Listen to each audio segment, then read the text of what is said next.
Yes, class 12th. Good morning to all of you. हम लोग छायावादी कवित्री, छायावाद के 4 आधार स्तंभों में से एक रहस्यवाद की कवित्री, पीड़ा की कवित्री, आधुनिक युग की मीरा कही जाने वाली महादेवी वर्मा के सांध्य गीत में संग्रहित गीत के विषय में चर्चा कर रहे थे। बोर्ड की दृष्टि से अब की महादेवी वर्मा अत्यंत महत्वपूर्ण हैं, इसलिए इनके गीत के प्रत्येक पद्यांश को आप लोग ध्यानपूर्वक सुनिए, समझने का प्रयास कीजिए और फिर व्याख्या को अपनी भाषा में अपनी कॉपी पर लिखिए। मेरा ख्याल है कि 2 बार 3 बार यदि आप व्याख्या को लिख लेंगे तो वो व्याख्या आपको अच्छे से समझ में आ जाएगी। 2 पद संभवतः इस गीत के हम लोग पढ़ चुके हैं। इसी श्रृंखला में आप अगला पद देखिए कि वज्र का उर एक छोटे अश्रु कण में धो गलाया, दे किसे जीवन सुधा 2 बूंद मदिरा मांग लाया, सो गई आंधी मलय की बात का उपधान ले क्या, विश्व का अभिशाप क्या चिरनींद बनकर पास आया, अमरता सुत चाहता क्यों मृत्यु को उर्मे लगाना, जाग तुझको दूर जाना। पुनः अपने प्राणों को संबोधित करती हुई कवित्री कह रही है कि हे मन, वज्र के समान तेरे कठोर हृदय, मीन्स दृढ़ निश्चय। वज्र कहा जाता है इंद्र के शस्त्र को जो दधीच की हड्डियों से बनाया गया था। दधीच ने अपनी हड्डियों से जिसका निर्माण किया था, अत्यंत कठोर होता है। उसी वज्र की तुलना करता हुआ, उसकी उपमा देती हुई कवित्री कह रही है कि वज्र के समान जो तुम्हारा कठोर हृदय है, जो तुम्हारा दृढ़ निश्चय है,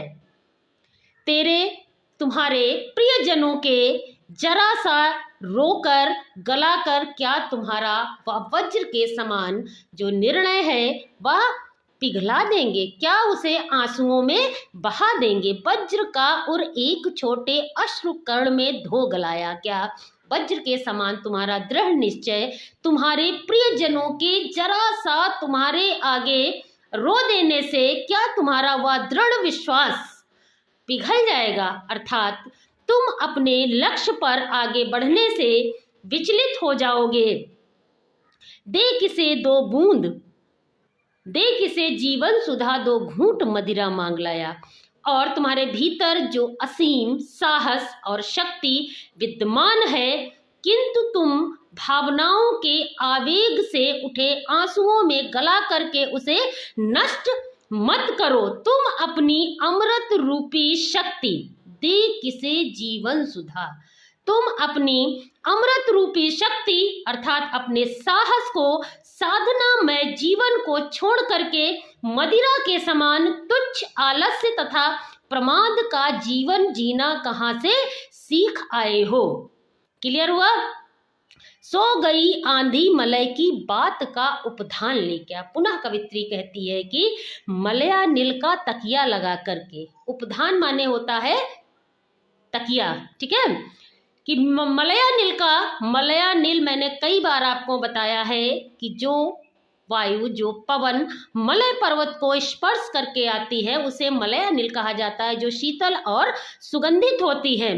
कि मलया नील का तकिया लगा करके तुम्हारे जो विश्वास की आंधी विश्राम क्यों करने लगी। सो गई आंधी मलय की बात का उपधान ने क्या।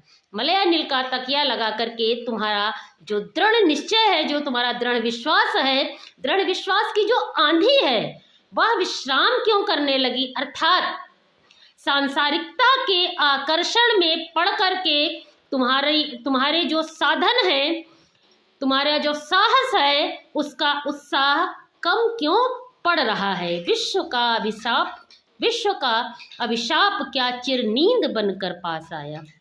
पुनः कह रही है कवित्री कि क्या संसार के समस्त साधन अभिशाप बनकर के तुम्हारे आलस्य की नींद में सुलाने के लिए आए हैं। अमरता सुख चाहता क्यों मृत्यु को उर में बसाना। और हे अविनाशी परमात्मा के अंश, क्योंकि तुम अविनाशी परमात्मा के अंश हो, इसलिए अमरता सुख, अमर पुत्र हो, इसलिए तुम अमर हो, फिर तुम अपने जन्म मरण के चक्र में क्यों पड़े हुए हो?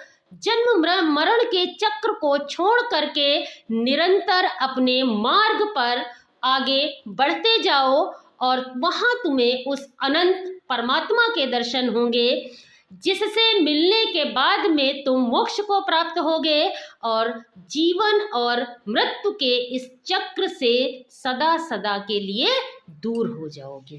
क्लियर? कहीं कोई डाउट हो, कोई दिक्कत हो, आप मुझसे पूछ लीजिए। Okay, thank you class.